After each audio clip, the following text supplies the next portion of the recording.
Assalamualaikum warahmatullahi wabarakatuh. Diseminasi budaya positif calon guru penggerak Ilham Dicaha Telawala Firawan Sarjana Pendidikan Selasa 13 September 2022. Yang saya hormati segenap Dewan Guru SD Negeri 1 Kedung Sari Mulyo, yang saya hormati calon para penggerak dari SD Negeri 1 Kedung Sari Mulyo.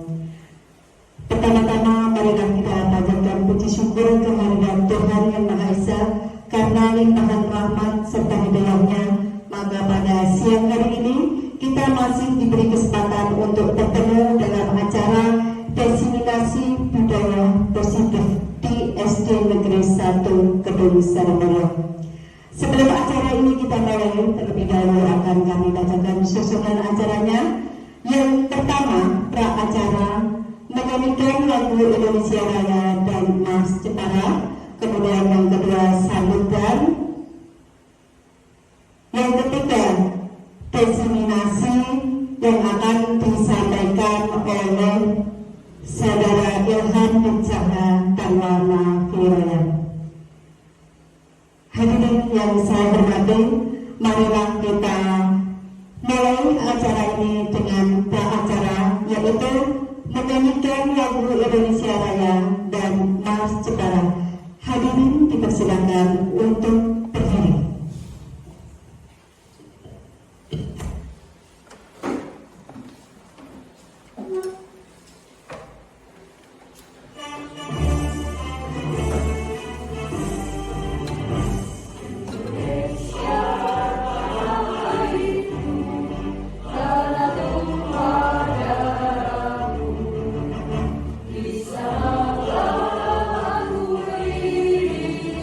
Dari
Myanmar Jepara. Selanjutnya kita ikuti acara pertama, pembukaan.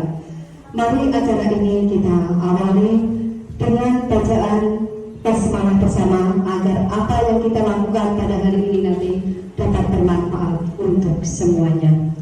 Mari kami hantarkan. Bismillahirrahmanirrahim. Terima kasih. Selanjutnya kita ikuti acara berikutnya, yaitu sambutan dari Kepala SD Negeri 1 Kedung Sarimulyo. Kepada Bro atau yang mewakili, kami persilakan.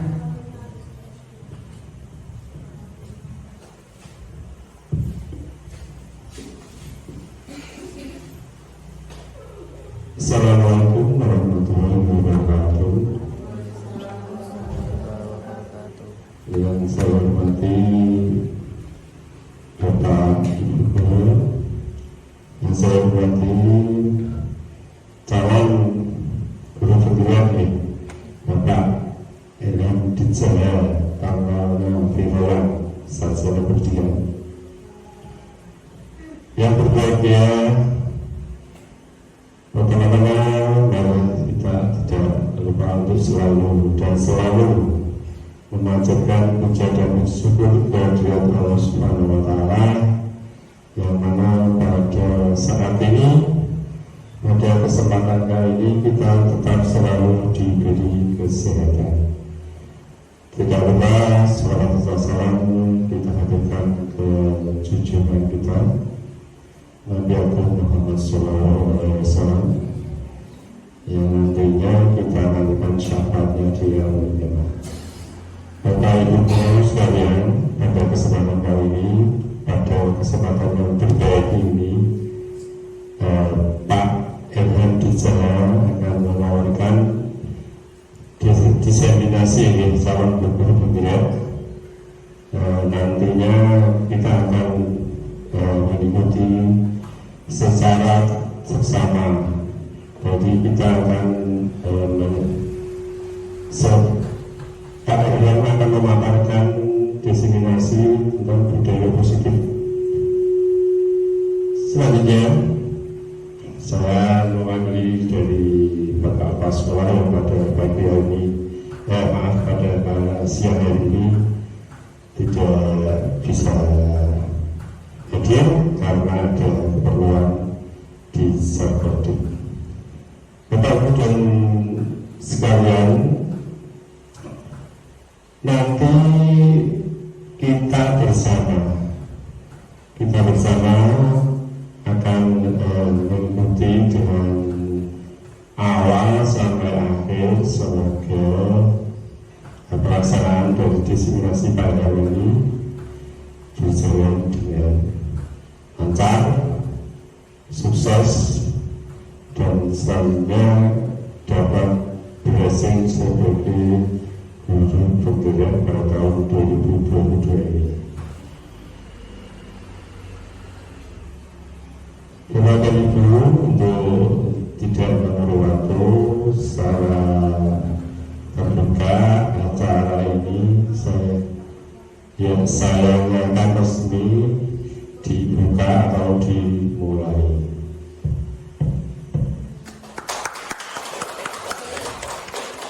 Ya, demikian tadi apa yang sudah saya sampaikan. Sekali lagi kepada Pak Ilham, selamat menyaksikan diseminasi sebagai acara awal sampai akhir berjalan dengan lancar dan sukses.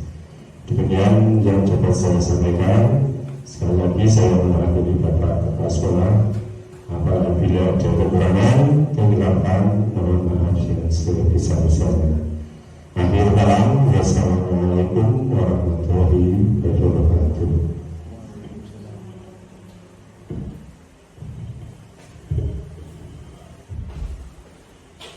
Terima kasih sambutan dari Kepala SD Negeri 1 Kedung Sarimulyo.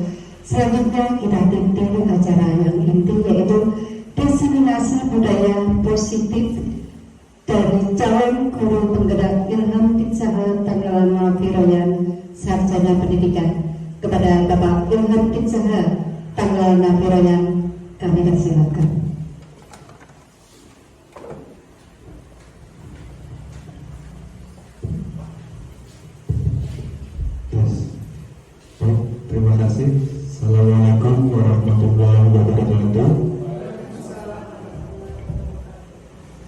sebelumnya mohon izin menyampaikan diseminasi. Di sini kita saling share atau saling bertukar pendapat, bukan karena saya yang lebih, atau di sini kita bisa berkolaborasi tentang budaya yang positif. Seperti itu ya. Oke, pertama-tama marilah kita panjatkan puji syukur atas kehadiran Allah Subhanahu wa taala yang telah memberikan nikmat hidayah serta kesehatan untuk kita, sehingga kita bisa berkumpul dan berkolaborasi membahas budaya positif. Pada kedua kalinya tak lupa pula sholawat serta salam kita haturkan kepada baginda Nabi Muhammad Sallallahu Alaihi Wasallam yang akan kita nantikan syafaatnya di hari akhir nanti. Bapak Ibu yang saya hormati, untuk budaya positif, sebelumnya mohon maaf, ini bukan diseminasi tapi desiminasi. Itu artinya kurang lebih penularan, atau bisa juga dikatakan sebagai kolaborasi untuk budaya positif.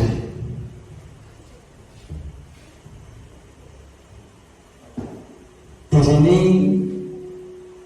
untuk budaya positif dalam guru penggerak ada di modul 1.4, yaitu budaya positif. Seperti yang sudah saya paparkan tadi, diseminasi adalah menyebarkan pemahaman dan penerapan budaya positif. Berarti menyebarkan pemahaman. Jadi kita melakukan sharing, kita berkolaborasi bersama untuk pendidikan yang lebih maju.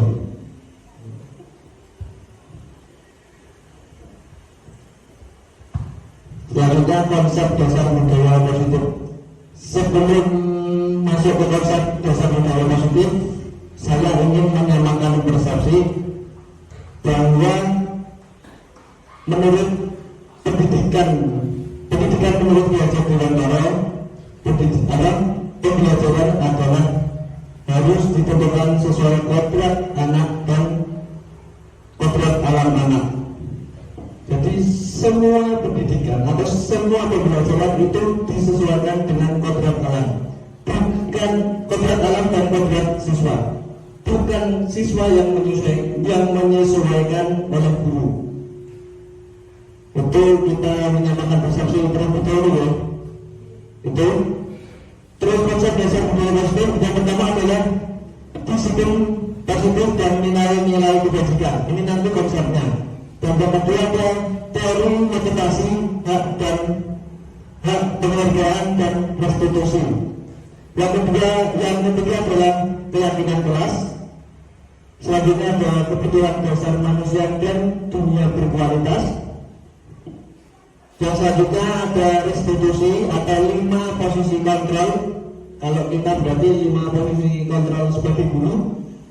Dan yang terakhir adalah segitiga restitusi. Ini nanti yang akan kita bahas. Ini konsep awalnya seperti ini. Nanti bisa lanjut. Yang pertama, disiplin positif dan nilai-nilai kebajikan universal. Teori kontrol menurut Dr. William Glasser dapat kita analogikan seperti kepalan tangan. Bapak Ibu bisa berefleksi sebentar ketika kita mempunyai sesuatu yang berharga dan akan kita genggam. Kita memiliki dasar yang kuat.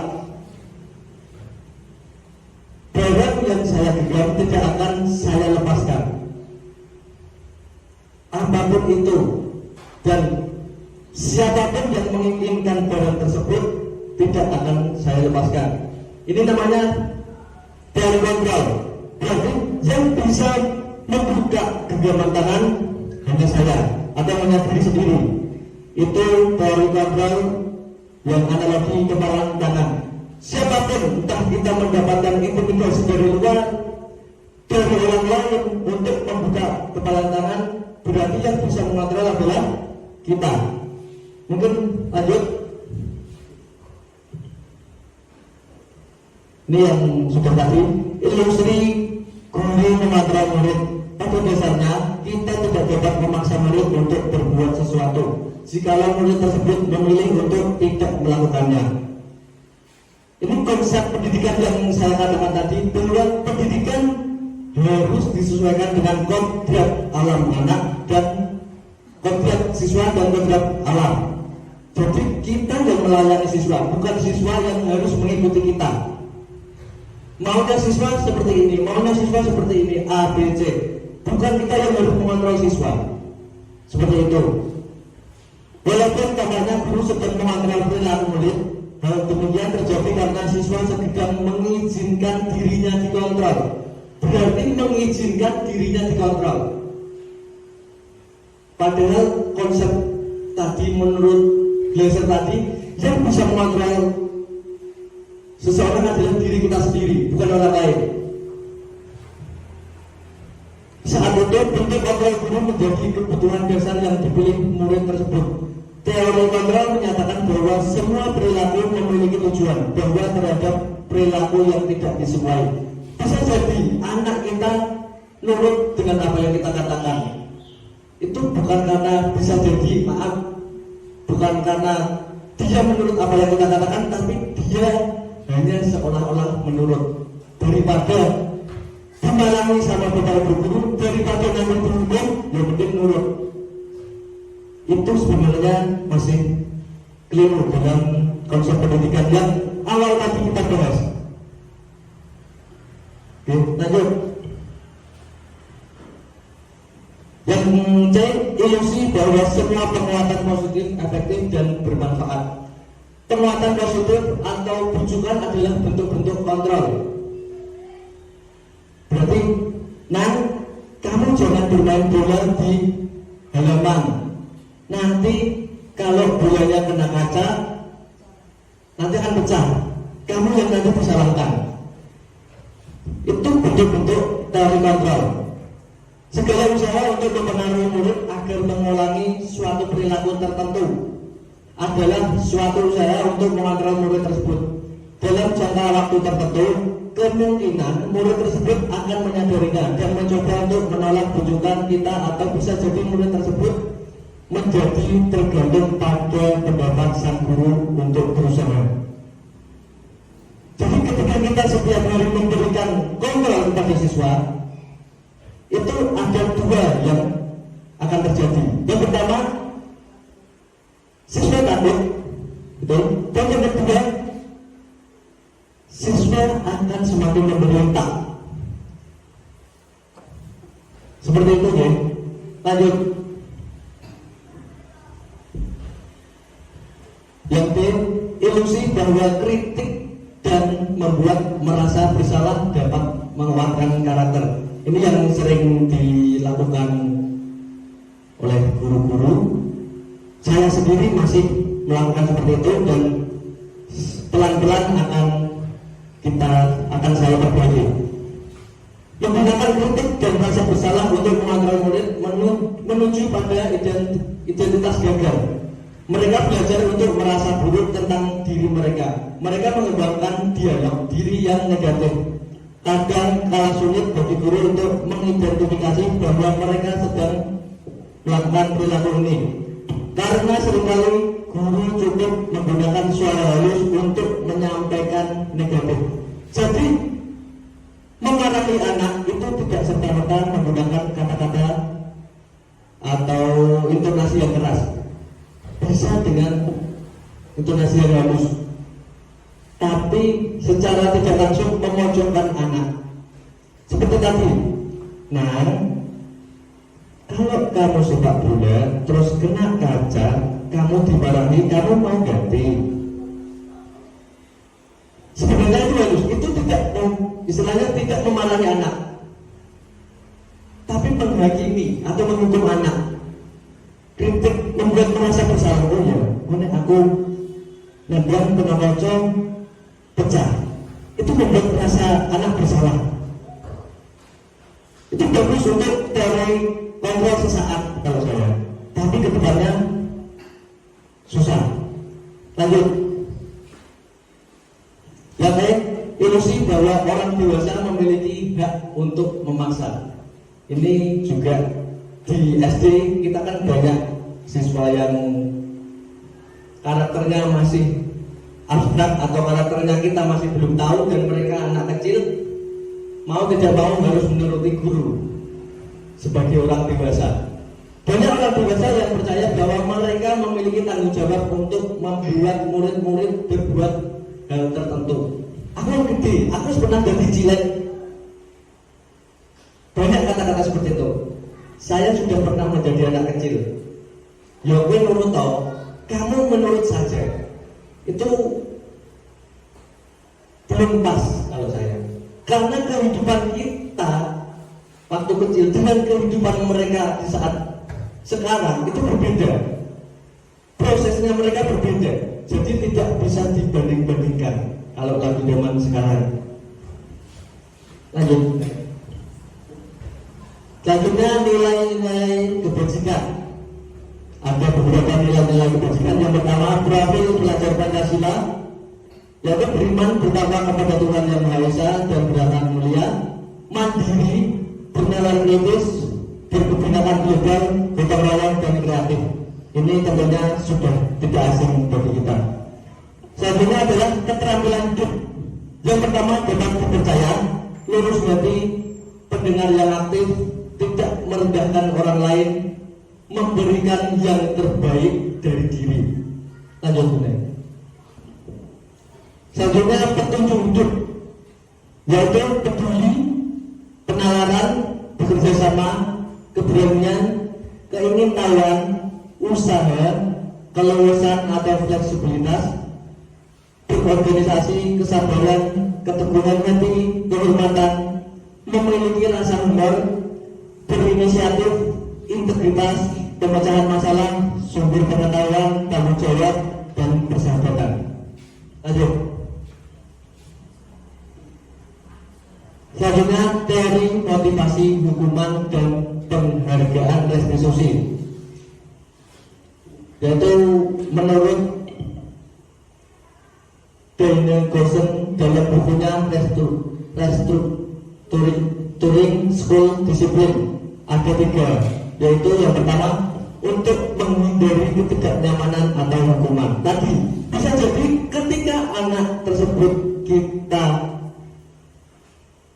beri nasihat atau kita, kalau bahasa Jawanya kita wake, itu bisa jadi siswa tersebut tidak serta-merta nurut apa yang kita lakukan. Bisa jadi mereka hanya menghindari ketidaknyamanan. Harus nurut daripada kesengeni, mending nurut seperti itu. Daripada masalah diundang ke ruang guru, mending saya nurut. Seperti itu. Yang kedua, untuk mendapat imbalan atau penghargaan dari orang lain. Ini yang masih menjadi perdebatan, baik dalam dunia pendidikan ataupun di luar. Karena ada satu pernyataan yang menyatakan, yaitu penghargaan itu sama dengan menghukum. Penghargaan sama dengan hukuman. Jadi ketika ada anak bisa melakukan sesuatu, terus kita kasih penghargaan, terus itu sama dengan hukuman di jangka panjang. Dia tidak akan melakukan sesuatu kalau tidak mendapatkan imbalan. Itu yang dimaksud penghargaan dan hukuman. Ini masih menjadi perdebatan kemarin. Bapak Ibu, kalau tidak dikasih ranking seperti apa? Ya nggak apa-apa. Tapi anak jadi tidak ada motivasinya untuk belajar kalau tidak ada ranking. Ada yang berkata seperti itu juga. Itu masih menjadi perdebatan. Cuman untuk jangka panjang, ya ada benarnya juga. Yang ketiga, untuk menjadi orang yang mereka inginkan dan menghargai diri sendiri dengan nilai-nilainya. Sepertinya terpotong. ada poinnya lagi. Untuk menjadi orang yang mereka inginkan dan menghargai diri sendiri. Berarti hampir sama dengan yang satu, kita memberikan nasihat kepada siswa itu hanya untuk kita dihargai. Dan apa yang kita ucapkan, mau tidak mau murid atau siswa harus mempercayainya. Ada pepatah, guru kekurangan tidur. Padahal ada beberapa hal yang siswa harus memiliki identitas mereka masing-masing. Tidak bisa meniru guru dengan mentah-mentah. Seperti itu. Lanjut. Ini untuk identitas dan keberhasilan tadi restitusinya. Untuk perbedaan hukuman, sanksi dan restitusi. Kalau restitusi itu sebenarnya sebagai istilahnya apa ya? Sebagai alternatif ketika kita tidak ingin memberikan hukuman kepada anak. Yang pertama, hukuman adalah sesuatu yang menyakitkan dan harus terjadi. Yang kedua, jika kita beralih lagi, sanksi atau konsekuensi sesuatu yang harus terjadi. Kalau hukuman, ketika ada anak melakukan sesuatu, kita hukum tanpa ada kesepakatan awal. Itu yang namanya hukuman. Untuk sanksi dan konsekuensi itu hampir sama dengan hukuman. Yang membedakan adalah ada kesepakatan awal. Contoh, kesepakatan di pembelajaran PJOK. Yang pertama, 5 menit pertama harus berbaris. Itu harus berbaris dan pemanasan. Ketika itu tidak dilakukan, maka ada konsekuensinya, memutari lapangan 5 kali. Hampir sama dengan sebab akibat. Sebab kita melanggar konsekuensi, akibatnya kita disuruh lari lapangan 5 kali. Itu konsekuensi. Terus alternatif selanjutnya adalah restitusi atau pilihan. Anak-anak,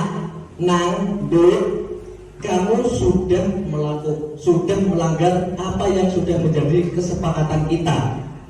Sekarang kamu milih lari lapangan 5 kali atau kamu meminta maaf ke hadapan teman-temanmu. Itu pilihan. Lanjut. Ini yang tadi kita bahas, dihukum oleh penghargaan. Ada pengaruh jangka pendek dan jangka panjangnya tadi. Penghargaan tidak efektif. Dan yang ketiga, penghargaan merusak hubungan. Kenapa bisa merusak hubungan?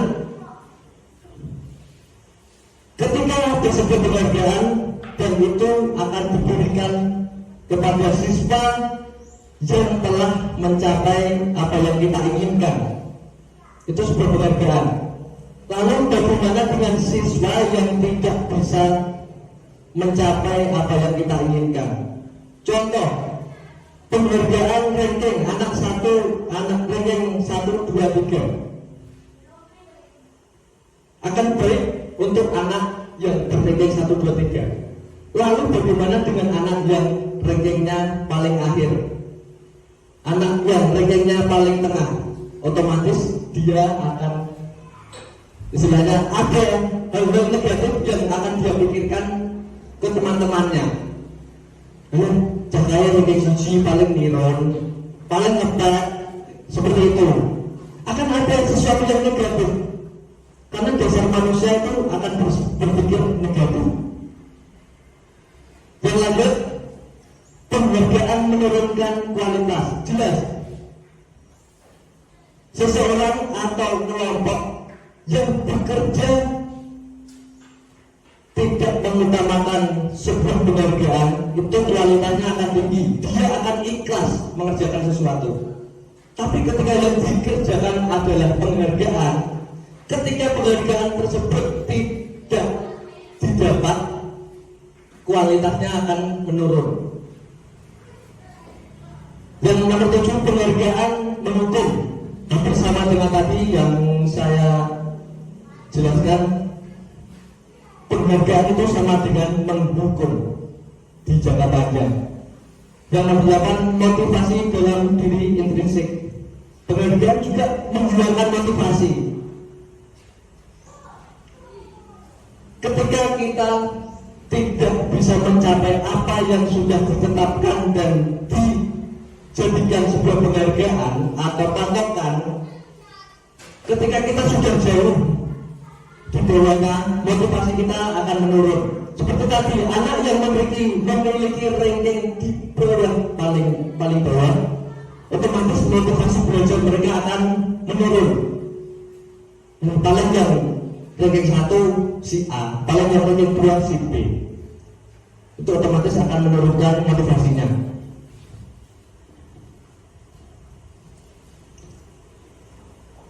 Dan yang ketiga adalah keyakinan kelas. Mengapa keyakinan kelas dan tidak peraturan kelas? Perbedaan dari keyakinan dan peraturan apa? Coba itu. Untuk keyakinan bisa jadi. Untuk peraturan itu biasanya dibuat satu pihak, ya, didoktrin atau dibuat satu pihak. Saya sebagai guru PJOK akan membatasi anak, tidak boleh seperti ini, tidak boleh seperti ini, tidak boleh seperti ini. Itu yang namanya peraturan. Kalau seperti ini kamu melanggar. Tapi kalau keyakinan itu dibuat sesuai kesepakatan kelas. Anak-anak, ini pembelajaran PJOK atau ini pembelajaran di kelas. Kalian membuat keyakinan yang akan kalian sepakati. Kalau sudah ada kesepakatan dan keyakinan, artinya lebih demokratis. Tidak hanya dari guru. Seperti itu. Lanjut.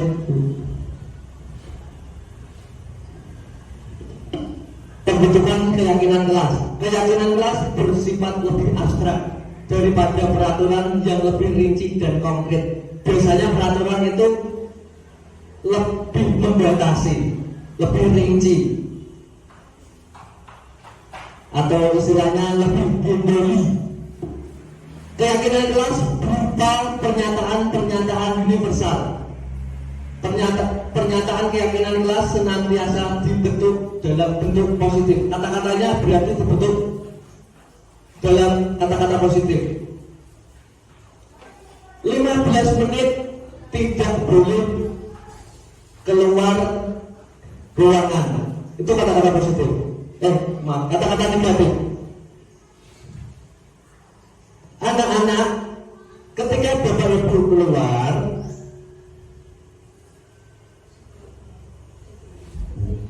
sebaiknya mengerjakan sampai selesai, sampai Bapak Ibu masuk. Itu mungkin akan lebih bisa diterima oleh anak ketika kita harus melarang.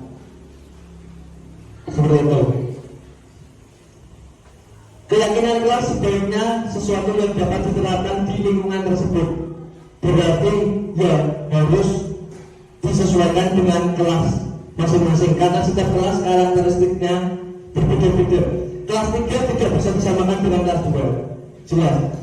Kelas 1 tidak bisa disamakan dengan kelas 6. Semua warga kelas hendaknya ikut berkontribusi dalam pembuatan keyakinan kelas lewat kegiatan curah pendapat.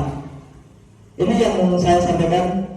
Semua kelas hendaknya ikut berkontribusi. Artinya ketika keyakinan kelas itu ya yang sudah kita sepakati bersama dan disusun dalam satu kelas, disepakati. Yang terakhir, bersedia meninjau kembali keyakinan kelas dari waktu ke waktu. Artinya keyakinan kelas itu fleksibel, tidak bisa saklek. Ya karena tadi sesuai kondisi dan lingkungan kelas masing-masing. Lanjut, Bunai. Yang kelima, kebutuhan dasar manusia. dan dunia berkualitas. Yang pertama, kebutuhan hidup atau bisa kita artikan sebagai kesehatan atau kebutuhan primer kita sendiri. Kita tentunya butuh makan, butuh sandang, butuh pangan, dan lain hal. Kalau sekarang mungkin bisa berkembang. Dan yang kedua, kebutuhan kasih sayang dan rasa diterima atau kebutuhan untuk diterima. Ini juga penting di dalam kelas. Ketika ada anak tidak mendapatkan perhatian dan kasih sayang oleh guru dan lepas dari kasih sayang, mereka akan mencari perhatian. Entah itu dengan berlari untuk anak yang hiperaktif, entah itu dia diam tiba-tiba nangis untuk anak yang introvert mungkin, atau entah tiba-tiba datang ke kelas, ke ruang kelas, ke ruang guru, atau entah tiba-tiba memanggil gurunya. Itu bentuk mereka mendapat istilahnya mencari kasih sayang. Dan yang ketiga, kesenangan, kebutuhan untuk merasa senang. Jelas, ketika dalam pembelajaran itu siswa tidak merasa senang, otomatis dia tidak akan ikhlas menerima materi. Hari ini pelajarannya apa? Waduh, tak enak loh. Itu artinya anak-anak tidak mendapatkan kesenangan. Dan yang keempat, penguasaan atau kebutuhan pengakuan atas kemampuan. Penguasaan juga bisa diartikan feedback untuk anak-anak. Jadi ketika ada anak-anak melakukan apapun, sekecil apapun, kita harus memberikan feedback, timbal balik, agar apa yang anak-anak lakukan itu bisa mendapat perhatian atau mendapat pengakuan. Dan di kemudian hari dia akan melakukan yang lebih. Istilahnya dia akan melakukan sesuatu yang istilahnya yang tidak hanya saat itu dia lakukan. Dan yang kelima, kebebasan, kebutuhan akan pilihan. Ini juga berkaitan dengan pembelajaran berdiferensiasi. Karena dalam satu kelas ini saja ada saya, ada Pak Dewi dan lain-lain. Itu kebutuhan atau pilihan berbeda-beda. Karakteristik mereka juga berbeda-beda. Cara mereka belajar juga berbeda-beda. Ini ada kaitannya dengan pendidikan berdiferensiasi. Anak yang memiliki cara belajar audio tentunya dipaksa seperti apapun, ketika dia harus belajar dengan media visual tidak akan bisa. Anak yang cara mereka belajar harus di tempat sunyi, dengan mereka yang cara belajarnya dengan sebuah permainan, tentunya tidak akan sama dan tidak bisa dibedakan. Ini ada hubungannya dengan pendidikan pembelajaran berdiferensiasi. Lanjut. Satunya restitusi 5 posisi kontrol. Yang pertama, penghukum. Seorang penghukum bisa menggunakan hukuman fisik maupun verbal. Guru-guru yang menerapkan posisi penghukum akan berkata, patuhi aturan saya, atau awas, kamu selalu saja salah, atau selalu, pasti selalu yang terakhir selesai. Apa sih gue terus yang balik suwi? Apa sih gue yang paling nyeri? Itu posisi penghukum. Lanjut. Yang kedua, pembuat merasa bersalah. Pembuat merasa bersalah akan menggunakan keheningan yang membuat orang lain merasa tidak nyaman, bersalah atau rendah diri. Kata-kata yang keluar dengan lembut akan seperti, ibu sangat kecewa sekali dengan kamu. Berapa kali bapak harus memberitahu kamu ya. Gimana coba kalau orang tua kamu tahu kamu berbuat seperti itu? Itu membuat merasa bersalah. Kadang dulu ketika kita masih belajar atau ketika masih di dunia pendidikan atau masih sekolah, kita menemukan guru yang kita mau menemui saja dalam satu ruangan ataupun berhadapan kita takut. Padahal guru tersebut tidak melakukan apa-apa dan tidak pernah memarahi kita. Itu maksudnya membuat merasa bersalah. Lanjut. Yang ketiga adalah posisi sebagai teman. Guru pada posisi ini tidak akan menyakiti murid, namun akan tetap berupaya mengontrol murid melalui persuasi atau pendekatan yang lebih personal. Posisi teman pada guru bisa negatif atau positif. Positifnya di sini berupa hubungan baik yang terjalin antara guru dan murid. Itu positif. Guru di posisi teman menggunakan hubungan baik dan humor untuk mempengaruhi seseorang. Mereka akan berkata, ayo bantulah demi bapak ya. Ayo ingat, tidak bantuan bapak. Ayo ingat, tidak bantuan bapak selama ini. Ingat tidak bantuan bapak selama ini. Kamu tak jadulanan. Kamu sudah tak baiki. Kamu tak api. Ayo bantu bapak. Itu sebagai teman yang negatif. Tapi juga bisa juga ketika kita masuk ke posisi kontrol atau posisi sebagai teman, ada beberapa anak yang akan melewati batas, tidak akan menghargai kita. Setuju bukan?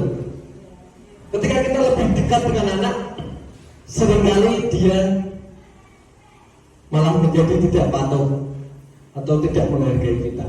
Jadi posisi seperti apa harus disesuaikan dengan porsinya, tidak boleh berlebihan. Lanjut pemantau. Memantau berarti mengawasi pada saat kita mengawasi. Pada saat kita mengawasi, kita bertanggung jawab atas perilaku orang-orang yang kita awasi. Posisi pemantau berdasarkan pada peraturan-peraturan dan konsekuensi dengan menggunakan sanksi atau konsekuensi. Kita dapat memisahkan hubungan pribadi kita dengan murid. Sebagai seseorang yang menjalani posisi pemantau, pertanyaan yang diajukan seorang pemantau adalah, peraturannya apa? Pak, boleh seperti ini. Peraturannya apa? Sudah dibuat peraturan. Terus, Pak, saya sudah melakukan seperti ini. Maaf ya. Apa yang kamu lakukan? Apa yang sudah kamu lakukan? Kemarin peraturannya seperti apa? Itu untuk posisi pemantau. Lanjut. Yang kelima adalah manajer. Posisi terakhir adalah manajer, adalah posisi di mana guru berbuat sesuatu bersama dengan murid, mempersilahkan murid mempertanggungjawabkan perilakunya sebab akibat yang dia lakukan, mendukung murid agar dapat menemukan solusi atas permasalahannya sendiri. Berarti anak dituntut untuk bertanggung jawab dan menentukan solusi atas apa yang sudah mereka lakukan. Seorang manajer akan berkata, apa yang kita yakini? Apa kamu meyakininya? Mengapa kamu melakukan hal tersebut? Jika kamu meyakininya, apa kamu bersedia memperbaikinya? Mengapa kamu melakukan hal tersebut? Itu juga posisi manajer. Ketika kamu sudah melakukan hal tersebut, kamu ingin bertanggung jawab seperti apa? Kamu ingin memperbaikinya dengan seperti apa? Itu posisi manajer. Sepertinya ini terakhir ya. Oke, sebelum ke yang terakhir, dapat kita tarik bahwa budaya positif dalam sebuah pendidikan itu sangat penting karena menyangkut dengan kepribadian anak, menyangkut dengan pola pikir anak, menyangkut dengan identitas mereka yang akan mereka bawa kelak ketika mereka dewasa. terutama kita sebagai guru sekolah dasar, apa yang kita ucapkan dan apa yang kita lakukan itu akan membekas di hati mereka sampai besar. Sekecil apapun kita tidak akan ingat. 10 tahun yang akan datang kita tidak akan ingat apa yang kita ucapkan kepada anak tersebut, tapi anak akan mengingatnya sampai mereka besar. Kejadian-kejadian seperti itu akan mereka ingat. Jadi hati-hati, dan saya akan membuktikan bahwa manusia tidak hanya anak kecil dan anak dewasa itu akan mengingat apa yang dia lakukan, dan apapun yang kita lakukan akan istilahnya akan terjadi dan akan apa ya istilahnya, dan akan mereka lakukan. Contoh, mungkin ada poin dan kertas.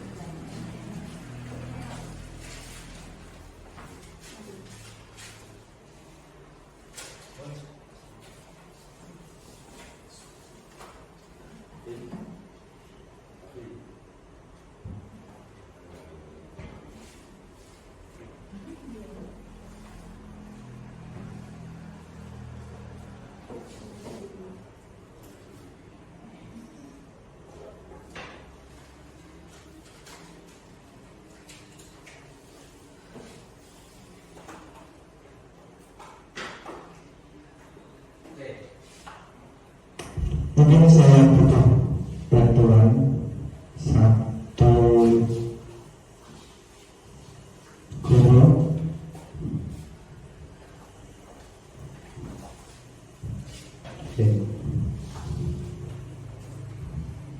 mungkin bisa bantuan untuk maju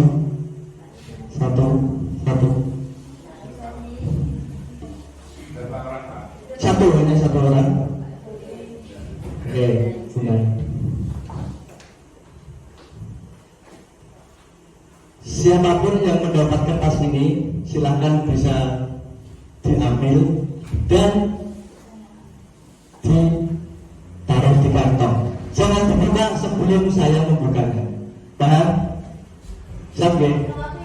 Yuk, jangan. Oke, 1, 2, 3. Oke, siapapun jangan dibuka sebelum saya membuka. Ini eksperimen, entah gagal atau berhasil saya tidak tahu. Oke. Sudah. Oke.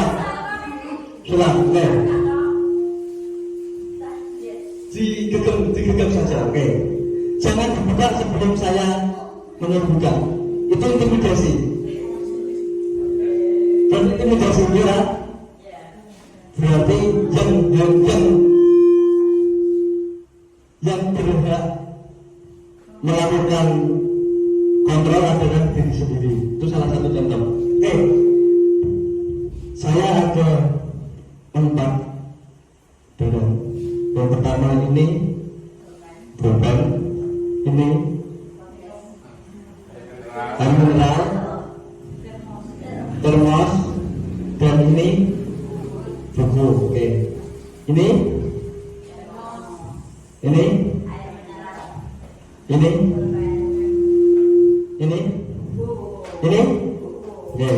ini yang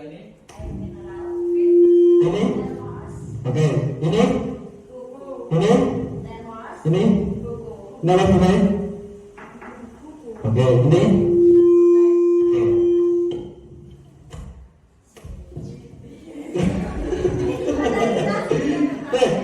terus. Oke, dalam 4 jawaban pilih 2 yang jenengan sukai.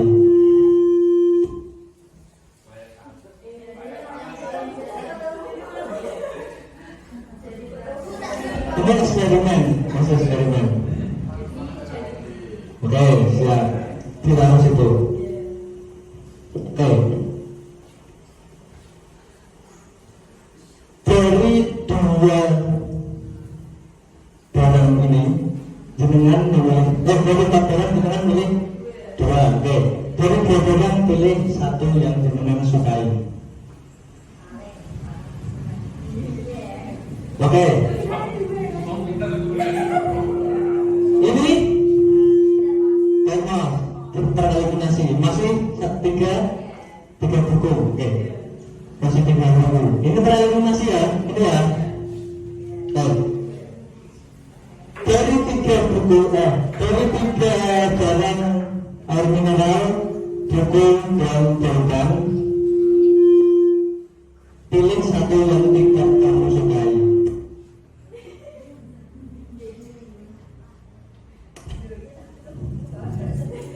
Sebenarnya tidak memegang buku.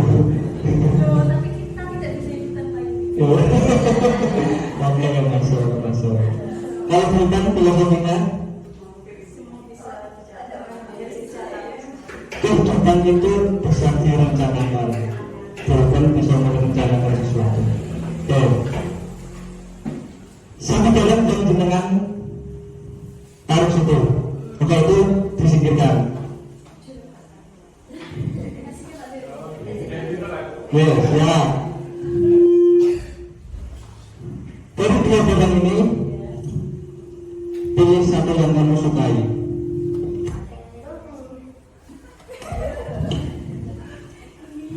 Oke.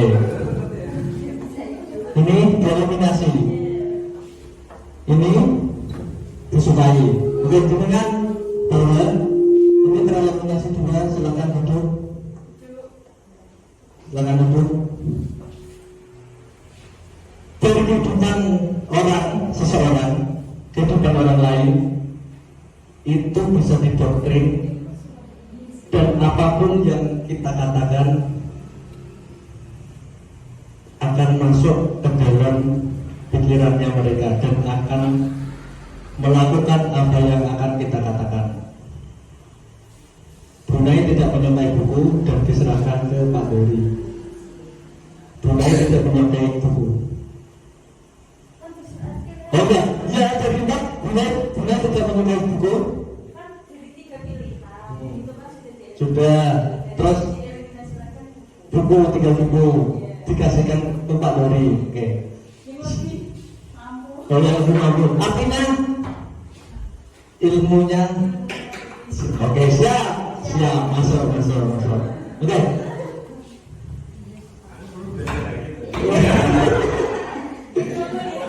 Oke. Sebuah buku dan sebuah air mineral sudah dibawa Brunei. Mungkin bisa dibuka katanya apa yang menjadi halangan dan apa yang tidak disukai Brunei dan apa yang dipikirkan Brunei dan tidak disukainya. Mungkin bisa dibuka. membuka Pak Ida.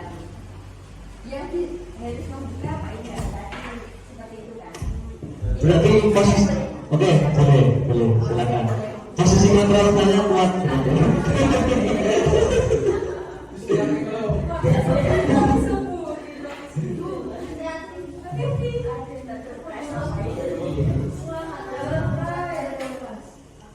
Bisa dibaca? Apa? Tertulis buku. Buku. Berarti Brunei menyerahkan buku dan dia lebih memilih air mineral daripada buku. Artinya apa yang tidak disukai Brunei adalah buku. Dari awal saya sudah memikirkan dan dari awal saya berusaha mengontrol Brunei untuk memilih air mineral dan melempar buku. Ini bukti bahwa posisi kontrol kita sebagai guru ini membuktikan bahwa posisi kontrol kita sebagai guru itu sangat kuat. Apa yang kita ucapkan, kita ingin murid dan seperti apa? Itu sangat kuat dan semuanya ada di tangan kita. Jadi dalam dunia pendidikan, kitalah yang harus melayani siswa, bukan kita yang akan mengarahkan siswa. Boleh mengarahkan anak ini potensinya di A, di B, di C, itu boleh. Tapi ketika kita harus mengontrol semuanya, itu yang akan menjadi masalah. Ini membuktikan bahwa manusia itu mudah untuk dikontrol. Seperti itu. Mungkin cukup, bisa dilanjutkan siapnya. Oke, masih lanjut berapa? Tadi dari motivasi dan apa tadi? Yang pertama, identitas gagal dan identitas berhasil atau sukses. Kontrol kita yang gagal dan kontrol kita yang sukses. Yang pertama, motivasi guru berbuat sesuatu. Identitas gagalnya atau apa yang kita lakukan dalam hal negatif. Yang pertama, mengerti, menunjuk, menyakiti dan menyindir, itu sesuatu yang negatif. Dan yang kedua, membuat orang merasa bersalah, berceramah, menunjukkan kekecewaan dan mendadak, itu juga lebih ke arah negatif. Untuk identitas sukses, perilaku kontrol positif, yaitu sebagai teman, pemantau dan manajer. Dia sebagai teman, kedudukannya dia bisa menjadi pendengar dan bisa menjadi penasihat. Untuk pemantau itu juga positif dan manajer. Pemantau dan manajer sebenarnya juga bisa memberikan istilahnya solusi untuk siswa. Yang pertama, teman membuat alasan untuk murid-muridnya, membuatkan alasan-alasan untuk muridnya. Dan yang kedua, pemantau menghitung dan mengukur. Saya sebagai pemantau, anak saya batasi. Boleh mereka melakukan sesuatu asal kita tetap memantau dan selama anak tersebut tidak melanggar kaidah-kaidah yang berlaku, saya rasa masih bisa diperbolehkan. Dan yang ketiga adalah manajer atau mengajukan pertanyaan-pertanyaan. Berarti ketika ada anak melakukan kesalahan atau bukan kesalahan misalnya, ketika anak melanggar keyakinan, ketika anak tidak melakukan keyakinan kelas, kita bisa mengajukan pilihan atau pertanyaan-pertanyaan tanggung jawab dan seperti apa yang akan mereka lakukan. Itu untuk berbuat, untuk perkataan guru. Kalau kamu tidak melakukannya, saya akan memberikan nilai jelek. Kalau kamu tidak melakukannya, lebih baik kamu keluar. Itu negatif. Dan yang kedua, kamu sudah mengecewakan bapak ibu guru. Itu terkesan halus, terkesan bapak ibu guru yang istilahnya yang menjadi korban. Itu akan menjadikan anak merasa bersalah. Itu juga negatif. Dan yang ketiga, lakukan untuk bapak ibu. Ya sudah, nanti bapak atau ibu bantu bereskan. Jadi di sini kita menolong anak, tapi kita juga membantunya. Kita juga tetap menjadikannya teman. Selanjutnya pemantau, apa peraturannya, apa konsekuensinya atau sanksinya, apa yang telah kamu lakukan, ya apa yang terjadi sekarang. Itu berarti konsekuensi, sebab akibat untuk sebagai pemantau. Dan terakhir, untuk kontrol diri, guru berkata, apa yang kita yakini, apa kamu meyakini hal tersebut, kenapa kamu tidak melakukan Kenapa kamu melakukan ini? Apa yang mendasari kamu melakukan hal ini? Mengapa kamu melakukan hal ini? Itu memberi, istilahnya menanyakan keyakinan kepada anak. Bisa lanjut? Nah. Lanjut, segitiga restitusi. Yang pertama adalah menstabilkan identitas. Bagian dasar dari segitiga restitusi bertujuan untuk mengubah identitas anak dari orang yang gagal karena melakukan kesalahan menjadi orang yang sukses. Anak yang melanggar peraturan karena sedang mencari perhatian adalah anak yang sedang mengalami kegagalan. Jadi ketika anak mencari perhatian, artinya ada sesuatu yang tidak bisa mereka lakukan, ada sesuatu yang tidak mereka dapatkan, entah kebahagiaan, kasih sayang. Kalau kita ingin menjadi reflektif, maka kita harus meyakinkan si anak dengan cara mengatakan kalimat-kalimat yang positif. Pertama, berbuat salah itu tidak apa-apa. Berbuat salah itu wajar, manusiawi. Lalu yang harus kita pikirkan, kamu ingin merubahnya dan seperti apa? Kamu ingin bertanggung jawab apa? Kamu ingin mempertanggungjawabkan apa yang kamu lakukan? Dan yang kedua, tidak ada manusia yang sempurna. Saya juga pernah melakukan kesalahan tersebut itu. Dan yang terakhir, kita bisa menyelesaikan ini. Ini kata-kata positif atau kata-kata membangun. Lanjut, benar. Kedua, validasi tindakan yang salah. Ini dalam segitiga restitusi yang pertama tadi ya, menstabilkan identitas. Yang kedua, validasi tindakan yang salah. Menurut teori kontrol, semua tindakan manusia baik atau buruk pasti memiliki maksud dan tujuan tertentu, pasti memiliki dasar yang kuat. Seorang guru yang memahami teori kontrol pasti akan mengubah pandangannya dari teori stimulus respon ke cara berpikir proaktif yang mengenali tujuan dari setiap tindakan. Pasti kamu bisa melakukannya yang lebih buruk dari ini ya. Kamu pasti punya alasan melakukan ini.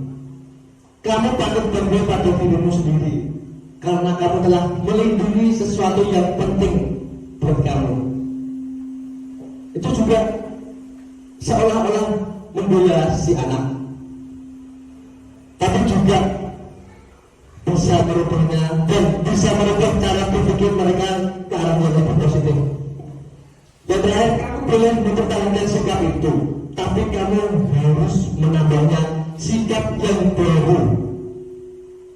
Kamu boleh beraktif, kamu boleh mencari perhatian, tapi kamu juga harus menambah sikap yang baru. Tapi kamu juga harus istilahnya memperhatikan teman-temanmu.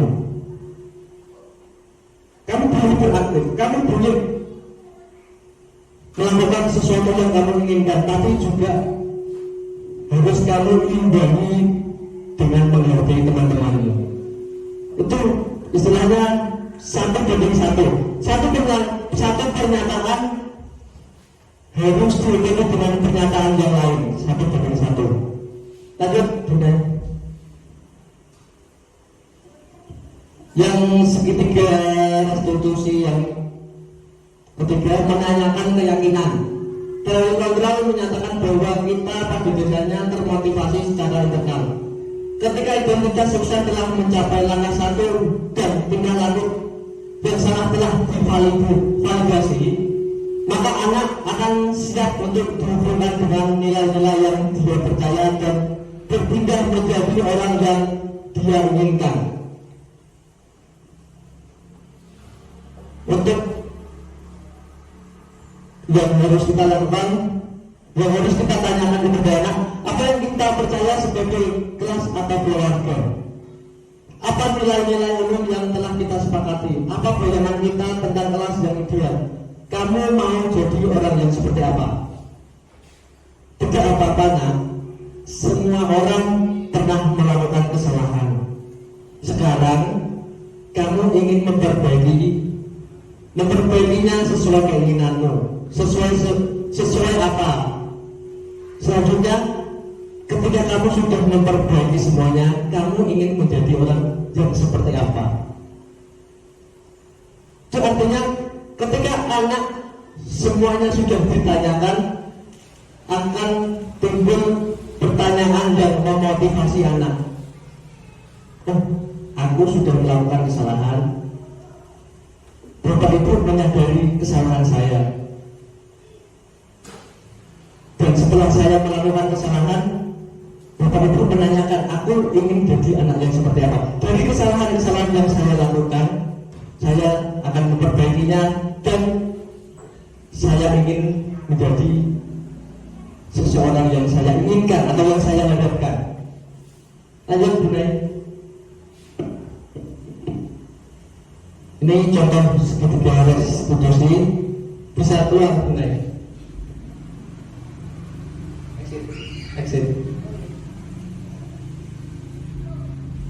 Untuk di ini terus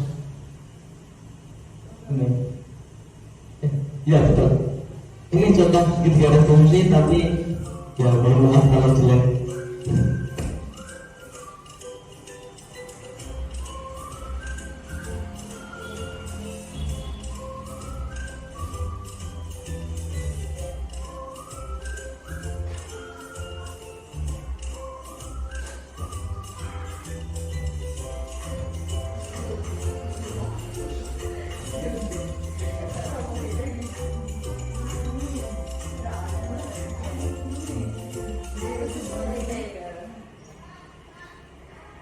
Maura, tadi Pak Ilham melihat kamu sedang bermain sendiri saat membaca Asmaul Husna. Mengapa?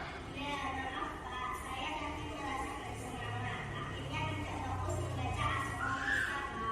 Apakah ada yang lain? Saya sudah tidak sabar karena ingin cepat olahraga.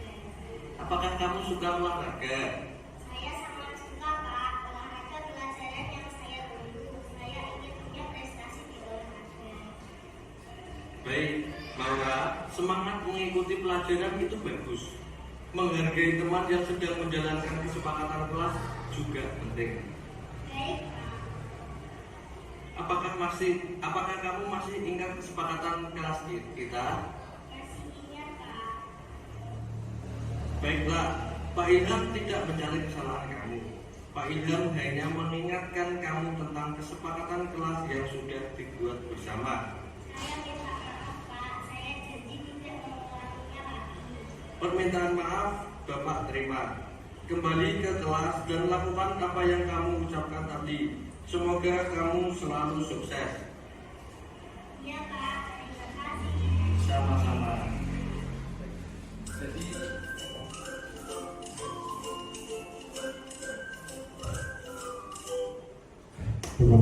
Bisa kembali ke halaman awal Bapak Ibu. Jadi semua kesalahan anak tidak harus diberi hukuman. Karena bisa jadi anak melakukan hal tersebut karena sesuatu yang tidak kita tahu. Cukup sampai di sini. Ada pertanyaan? Cukup? Ada pertanyaan? Cukup? Ya, cukup. Baik, terima kasih. Apabila ada kesalahan dan salah kata, saya mohon maaf. Wabillahi taufiq wal hidayah. Wassalamualaikum warahmatullahi wabarakatuh.